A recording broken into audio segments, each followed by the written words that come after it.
Au nom de nos plus hautes autorités, j'ai l'insigne honneur de donner lecture de deux communiqués dont les teneurs suivent.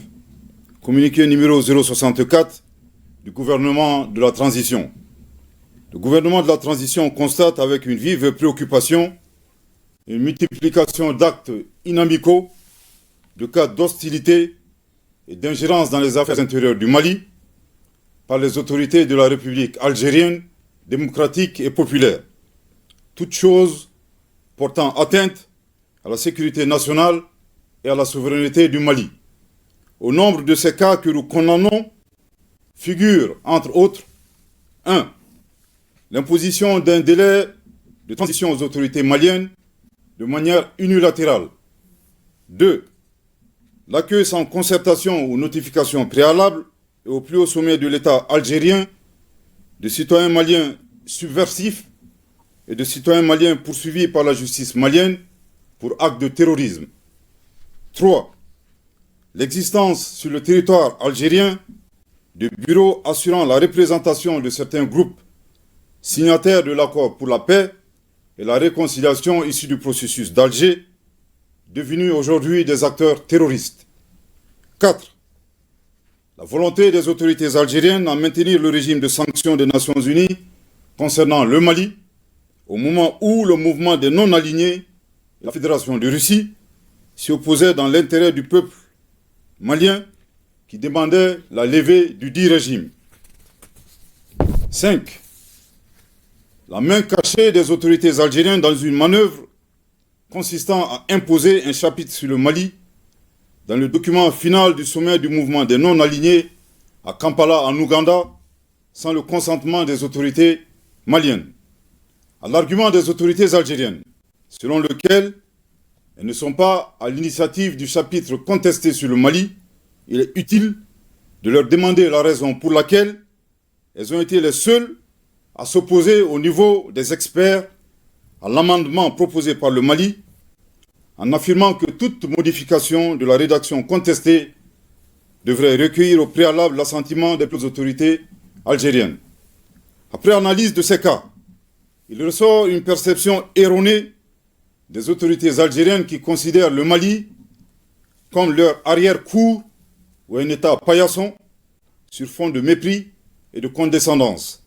Par ailleurs, le gouvernement de la transition prend en témoin l'opinion nationale et internationale et les invite à constater l'écart entre les manœuvres d'hostilité des autorités algériennes d'une part et d'autre part, la responsabilité qui leur incombe au moment où elles siègent au sein du Conseil de sécurité des Nations Unies, l'instance chargée principalement du maintien de la paix et de la sécurité internationale. Le gouvernement de la transition, tout en condamnant cette attitude, exige des autorités algériennes de cesser immédiatement leur hostilité. En outre, les relations de bon voisinage exigent des comportements responsables qui doivent être guidés par le sens de l'empathie et le respect mutuel. Le gouvernement de la transition serait curieux de savoir le sentiment des autorités algériennes si le Mali devrait accueillir au plus haut sommet de l'État des représentants du mouvement pour l'autodétermination de la Kabylie. Le gouvernement de la transition saisit cette occasion pour rappeler aux autorités algériennes les relations séculaires et fraternelles qui existent entre le peuple malien et le peuple algérien. L'un des points majeurs de l'amitié entre les deux peuples frères remonte à la guerre d'Algérie, lors de laquelle le Mali a notamment offert son territoire comme base arrière aux Moudjahidines, ouvrant ainsi un front sud. Participer aux affrontements armés contre le colonisateur français en déployant des combattants maliens aux côtés des Moudjahidines sur le territoire algérien pour défendre la liberté et la dignité des Algériens. Défendu la cause algérienne dans toutes les instances diplomatiques jusqu'au recouvrement de leur indépendance. Le Mali invite les autorités algériennes à se remémorer également leurs responsabilités dans la détérioration de la situation sécuritaire au Sahel. S'il est vrai que l'intervention de l'organisation du traité de l'Atlantique Nord, OTAN, a exacerbé la menace terroriste, il n'en demeure pas moins que c'est l'installation dans le Sahara du groupe salafiste pour la prédication et le combat, le GSPC algérien, puis son allégeance à Al-Qaïda, qui marque l'avènement du terrorisme international dans la région. Le Mali réaffirme son attachement à la promotion des relations amicales et harmonieuses avec l'ensemble des États du monde, sous respect des principes guidant l'action publique au Mali, définis par son Excellence le colonel Assimi Goïta, président de la transition chef de l'État, à savoir le respect de la souveraineté du Mali, le respect des choix de partenariat et des choix stratégiques du Mali, et enfin la prise en compte des intérêts du peuple malien dans toutes les décisions. Que Dieu bénisse le Mali et préserve les Maliens, fait à Bamako le 25 janvier 2024. Communiqué numéro 065 du gouvernement de la transition. Le gouvernement de la transition, dans le cadre de la mise en œuvre de l'accord pour la paix et la réconciliation au Mali issu du processus d'Alger, signé en 2015, partage avec l'opinion nationale et internationale les faits graves ci-dessous. 1.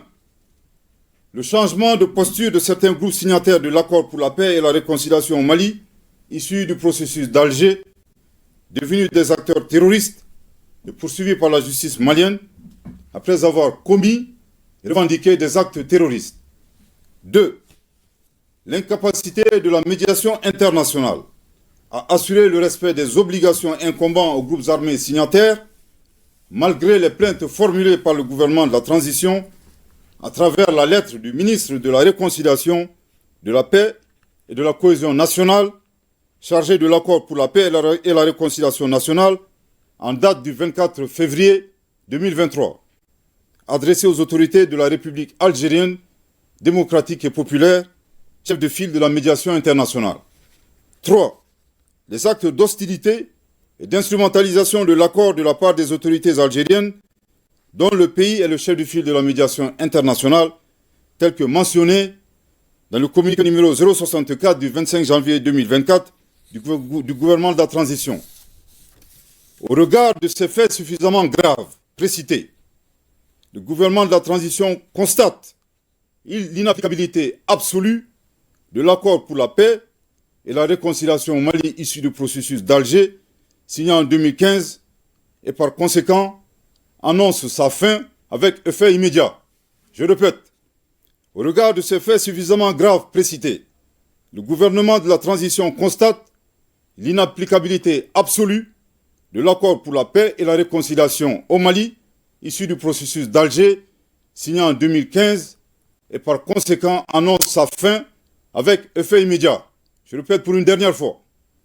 Au regard de ces faits suffisamment graves précités, le gouvernement de la transition constate l'inapplicabilité absolue de l'accord pour la paix et la réconciliation au Mali, issu du processus d'Alger, signé en 2015, et par conséquent annonce sa fin avec effet immédiat.